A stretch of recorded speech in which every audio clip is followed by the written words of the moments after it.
এরকম মচমচে বেগুনি আর মুড়ি সন্ধ্যেটা পুরো জমে যাবে। প্রত্যেকটা বেগুনি দেখুন সুন্দরভাবে ফুলেছে আর লাল লাল করে মচমচে করে ভাজা হয়ে গেছে। আর আওয়াজটা শুনেই বুঝতে পারছেন যে ওপর থেকে এটা কতটা মচমচে হয়েছে, কতটা সুন্দর লাগছে দেখুন। নমস্কার বন্ধুরা, পিওর রান্নাঘরে আপনাদের সকলকে স্বাগত জানাই। আজকের রেসিপিতে আমি শেয়ার করব বেগুনির রেসিপি।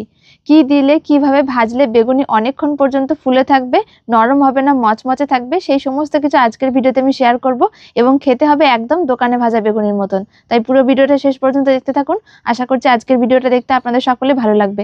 আর আমার চ্যানেলে নতুন বন্ধু হয়ে থাকলে অবশ্যই আমাদের চ্যানেলটিকে সাবস্ক্রাইব করে এবং আমাদের ফেসবুক পেজটিকে ফলো করে আমাদের পাশে থাকবেন। তাহলে চলুন আজকের এই বেগুনির রেসিপিটা আপনাদের সাথে শেয়ার করি।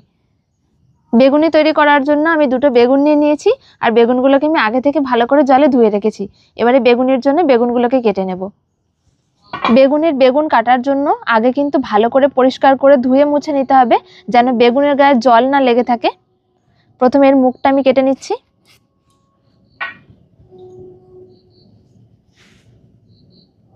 এরপরে লম্বা লম্বা করে কেটে নেব।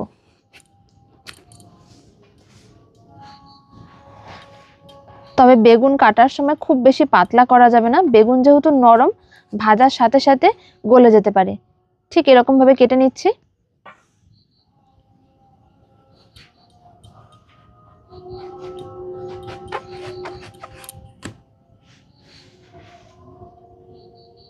বেগুনগুলো কাটা হয়ে গেছে। এবার আমি বেগুনের জন্য ব্যাটারটা তৈরি করে নেব।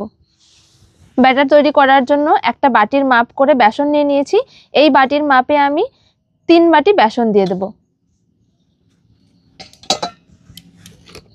আরো এক বাটি দিয়ে দিলাম।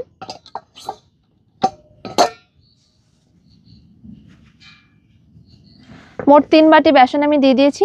এবার এই বেসনটাকে খুব ভালো করে ছেঁকে নিতে হবে।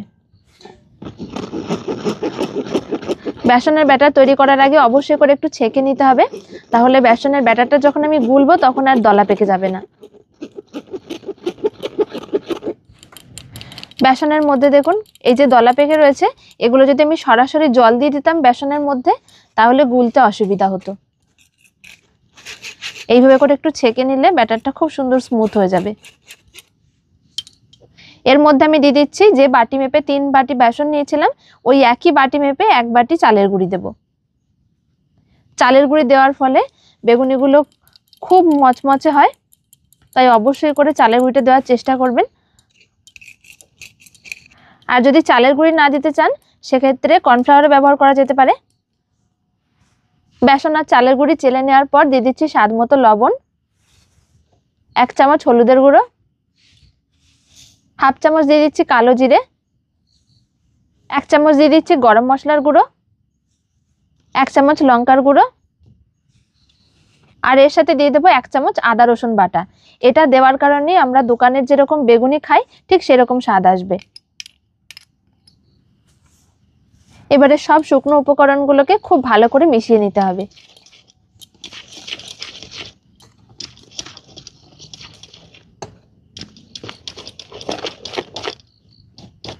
সবকিছু খুব ভালো করে মিশিয়ে নিয়েছি।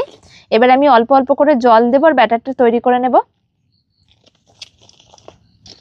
একেবারে সবটা দেওয়া যাবে না, অল্প অল্প করে দিতে হবে।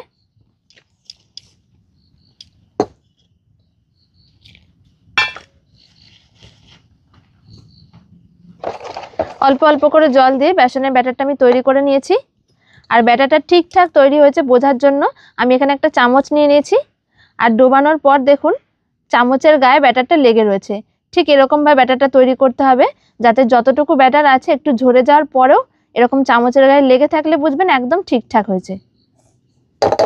ব্যাটারটা তৈরি করে নেওয়ার পর আমি কড়াই বসিয়ে দিয়েছি, তেলটা গরম করে নেব। বেগুনি ভাজার জন্য তেলের পরিমাণটা একটু বেশি করে দিতে হবে।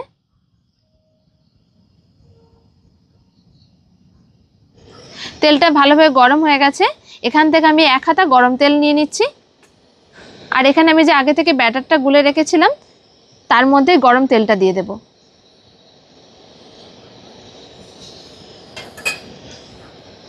এই তেলটা দেওয়ার ফলে বেগুনিগুলো খুবই মচমচে হবে। তেলটা ভালো করে গরম করে নেওয়ার পর একে একে বেগুনিগুলো দিয়ে দিচ্ছি।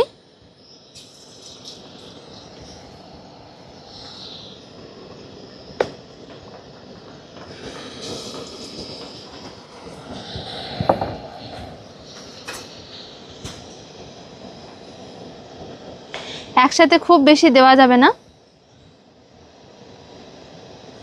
বেগুনিগুলো দেখুন বন্ধুরা কতটা সুন্দর ফুলে উঠেছে।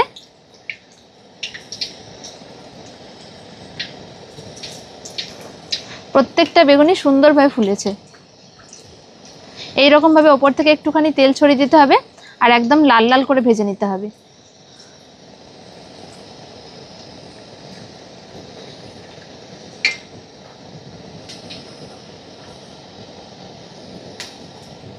বেগুনিগুলো লাল লাল করে আর মচমচে করে ভেজে নিয়েছি।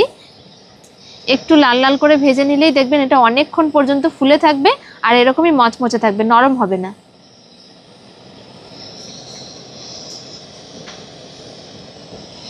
কতটা সুন্দর লাগছে দেখুন। বাকি বেগুনিগুলো ঠিক একই রকম ভাবে ভেজে নেব।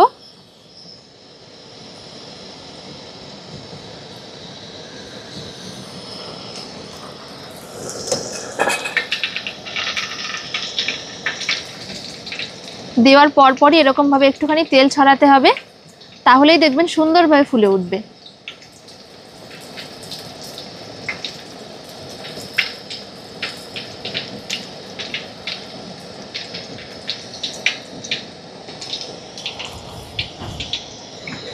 এর পাশে আরো একটা দিয়ে দিচ্ছি।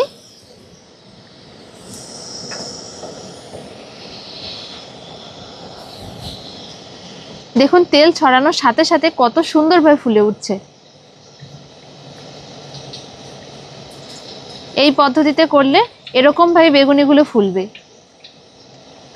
প্রত্যেকটা বেগুনি দেখুন সুন্দরভাবে ফুলেছে আর লাল লাল করে মচমচে করে ভাজা হয়ে গেছে।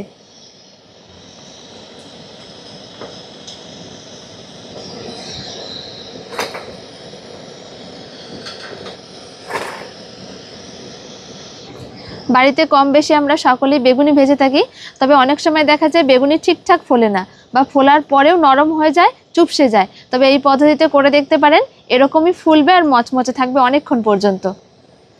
শীতের সন্ধ্যাবেলায় চা কফির সাথে হোক কিংবা মুড়ির সাথে এরকম যদি ফুলকো ফুলকো বেগুনি থাকে তাহলে আর কোনো কথাই হবে না। সব বেগুনিগুলো আমার ভাজা হয়ে গেছে। এবার আপনাদের বেগুনিগুলো দেখাবো যে কতটা মচমচে হয়েছে। সব বেগুনিগুলো দেখুন কত সুন্দরভাবে ফুলে উঠেছে। আর আওয়াজটা শুনে বুঝতে পারছেন যে ওপর থেকে এটা কতটা মচমচে হয়েছে।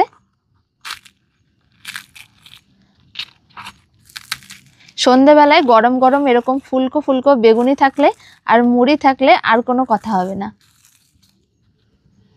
যারা প্রথমবার বাড়িতে বেগুনি ভাজছেন তারা এই পদ্ধতিতে বাড়িতে ট্রাই করে দেখতে পারেন, একদম দোকানের বেগুনির মতন স্বাদ পাবেন। আর এগুলো তৈরি করাও খুবই সহজ, ঠিক যেভাবে বলেছি ওইভাবে করে দেখবেন, এরকমই ফুলবে আর মচমচে হবে। তো বন্ধুরা, আশা করছি আজকের ভিডিওটা দেখতে আপনাদের সকলে ভালো লেগেছে।